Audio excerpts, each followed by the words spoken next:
19 ആണ്ടുകളായി കാത്തിരുന്ന ശുഭമുഹൂർത്തത്തിനൊടുവിൽ അരുമഭക്തർക്ക് ദർശന പുണ്യം നൽകി. ഒരു നുള്ളു കനകപ്പൊടിയിലൊരായുസ്സിന്റെ പുണ്യം നൽകി അമ്മ അരങ്ങൊഴിഞ്ഞു കഴിഞ്ഞു. പുതുക്കൈ മുച്ചിലോട്ടെന്നിരിക്കുന്ന ഈ മൺപുറ്റിനകത്തൊരു സർപ്പക്കുട്ടി എന്ന പോലെ അമ്മ സന്നിവേശിച്ചു കഴിഞ്ഞു. ഇനി ഒരു വ്യാഴവട്ടത്തിനപ്പുറം തൻ്റെ മക്കളെ കൊണ്ട് തനുവനതനാദികൾ കുന്നുകൂടുന്ന സമയത്ത് അറിവാന്റെ കവടിയിൽ തെളിയുന്ന ധന്യമുഹൂർത്തത്തിനുള്ള കാത്തിരിപ്പ്.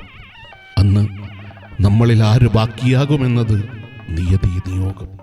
ഈ നാളുവരെ അല്ലല്ലാതെ ഭംഗിയായി പര്യവസാനിക്കുമ്പോൾ മനസ്സിൻ്റെ ഉൾക്കോണിലെവിടെയോ ഉള്ളുപൊള്ളുന്നൊരു വേദന, കൺപീലികളിലെവിടെയോ നീർത്ത നനവ് പടരുന്നു.